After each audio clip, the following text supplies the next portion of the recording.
ជំរាបសួរបងប្អូនទាំងអស់គ្នាថ្ងៃនេះខ្ញុំនឹងបង្ហាញពីរបៀបធ្វើនំពពាយស្នូលផ្អែមរបស់ខ្មែរយើងជាទូទៅបង្អែមរបស់ខ្មែរយើងគឺមានឈ្មោះច្រើនគឺហៅទៅតាមតំបន់ឬក៏ខេត្តនីមួយៗប្រសិនបើបងប្អូនស្គាល់ឈ្មោះផ្សេងគឺជួយខមមិននៅខាងក្រោមវីដេអូផងដើម្បីឲ្យបងប្អូនយើងផ្សេងទៀតគាត់បានដឹងដែរ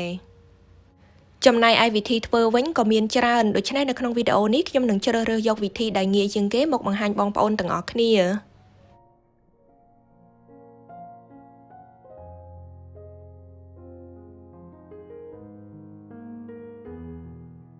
ចាឥឡូវនេះគឺយើងនាំគ្នាមកមើលគ្រឿងផ្សំទាំងអស់គ្នានេះគឺជាសណ្តែកបាយដែលបកសំបករួចអត់ទាន់យកទៅត្រាំ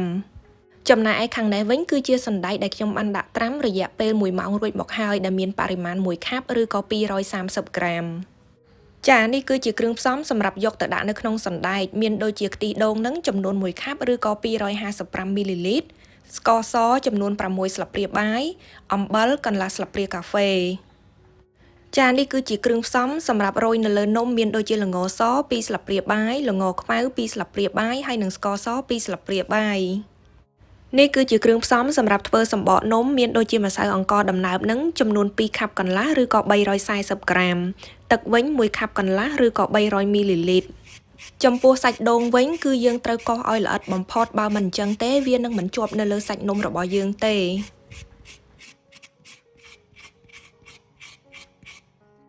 ដូងរបស់យើងកោសបានរួចរាល់ហើយអញ្ចឹងគឺយើងអាចទុកវាមួយឡែកសិនបានឥឡូវនេះគឺយើងត្រូវយកសណ្តែកបាយនឹងមកចម្អិនវាដោយចាក់ទឹកខ្ទិះដូងនឹងចូលទៅដោយសារតែទឹកខ្ទិះដូងរបស់ខ្ញុំបានដាក់កន្លែងកកដូច្នេះហើយបានជាវាចេញដុំៗបែបនេះនៅពេលដែលបងប្អូនចាក់ចូលទៅក្នុងឆ្នាំងហើយគឺបងប្អូនត្រូវកូរវាឲ្យវាក្តៅបន្តិចសិនចាំយើងចាក់អំបិលចូលទៅបន្ទាប់មកទៀតគឺជាស្ករសរួចហើយបងប្អូនត្រូវកូរវាឲ្យរលាយល្អនៅក្នុងទឹកខ្ទិះដូងនោះ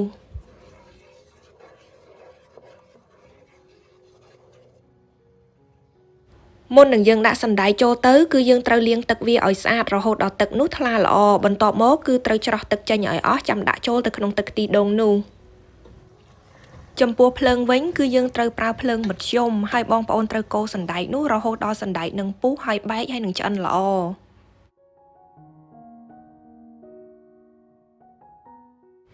យើងត្រូវបន្តកូរសណ្តែកនោះនៅលើភ្លើងរហូតដល់វានឹងដាច់ទឹកប្រសិនបើទឹករបស់យើងចាប់ផ្ដើមខាហើយសណ្តែករបស់យើងអត់ទាន់ឆ្អិនទេគឺបងប្អូនអាចបន្ថែមខ្ទិះដូងបន្តិចបាន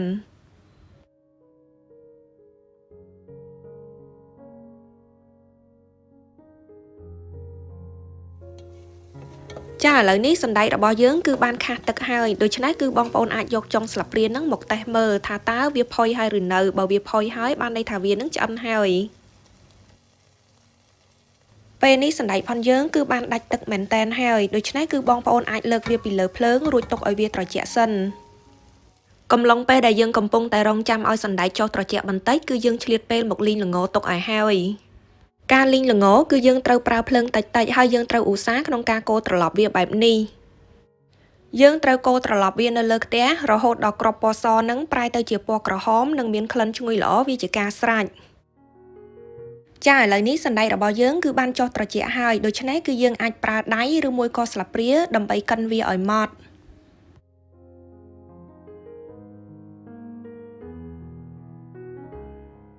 ចំពោះសាច់សណ្តែកបងប្អូនអាចជ្រើសរើសយកការកិនម៉ត់ខៃឬមួយក៏អាចសល់គ្រាប់តិចៗដូច្នេះក៏បានបន្ទាប់មកទៀតគឺបងប្អូនអាចប្រើស្លាបព្រាកាហ្វេដើម្បីដួសនៅសាច់សណ្តែកនោះហើយយកវាមកលុញឲ្យទៅជារាងមូលទ្រវែង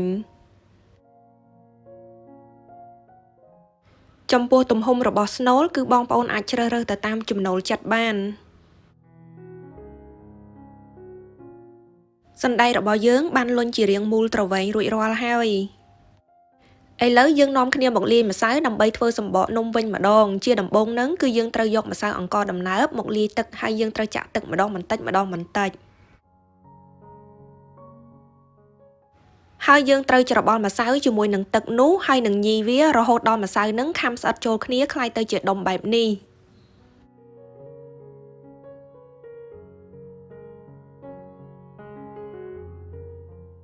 សម្បកនំក៏ធ្វើបានរួចរាល់ដែរតោះអញ្ចឹងយើងនាំគ្នាមកវិចខ្ចប់ទាំងអស់គ្នាជាដំបូងគឺយើងត្រូវបេះម្សៅមួយដុំលុញវាឲ្យរាងមូលបន្ទាប់មកសង្កត់វាឲ្យសំប៉ែតវិញ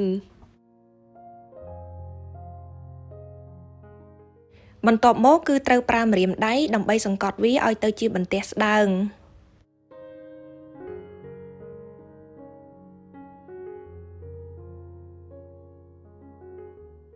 រួចហើយគឺត្រូវយកសណ្តែកដែលយើងបានលុញជារាងមូលត្រវែងហ្នឹងមកដាក់ចំកណ្ដាលបន្ទាប់មកទៀតគឺយកម្សៅហ្នឹងមកខ្ចប់វាឲ្យជិត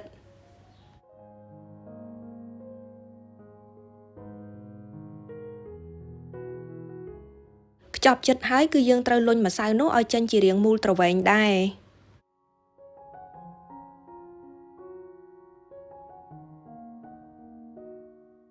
ចំពោះចានដែលត្រូវដាក់នំនោះគឺបងប្អូនត្រូវរោយម្សៅបន្តិចពីលើវាដើម្បីកុំឲ្យវាស្អិតជាប់ចាន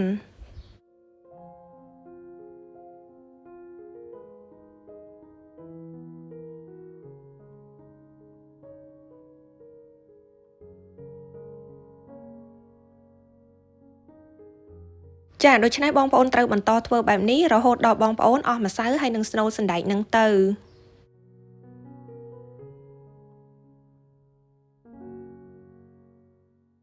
ការវេចខ្ចប់នំរបស់យើងគឺធ្វើបានរួចរាល់ហើយឥឡូវនេះគឺយើងនាំគ្នាមកដាំទឹកកន្លះឆ្នាំងឲ្យវាពុះសិន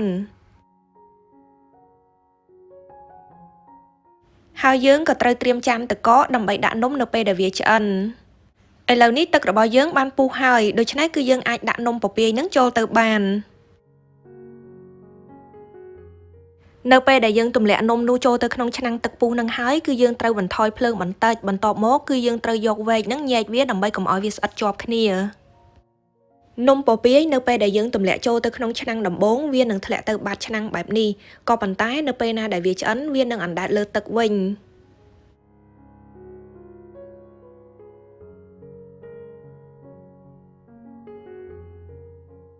នៅពេលដែលនំអណ្ដែតនៅលើទឹកហើយបងប្អូនកុំអាតន់លើកវាចុះគឺបងប្អូនត្រូវបន្តវាទុកនៅក្នុងនោះប្រហែលជា1នាទីបន្ថែមទៀតចាំយើងស្រង់វាដាក់ចូលទៅក្នុងទឹកកក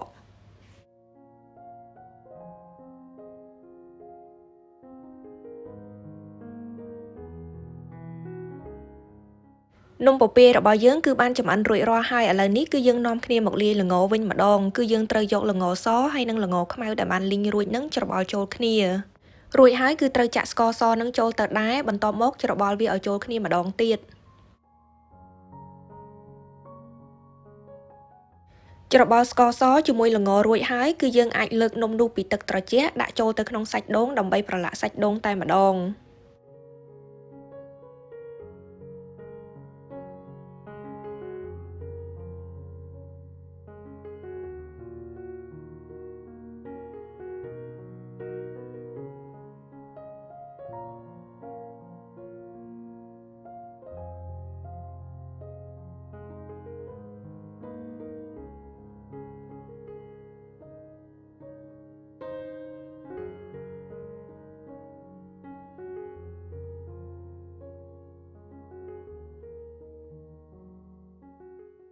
នំយើងប្រឡាក់ជាមួយនឹងសាច់ដូងរួចហើយយើងគ្រាន់តែយកល្ងស្ករសនោះមករោយពីលើវាជាការស្រេច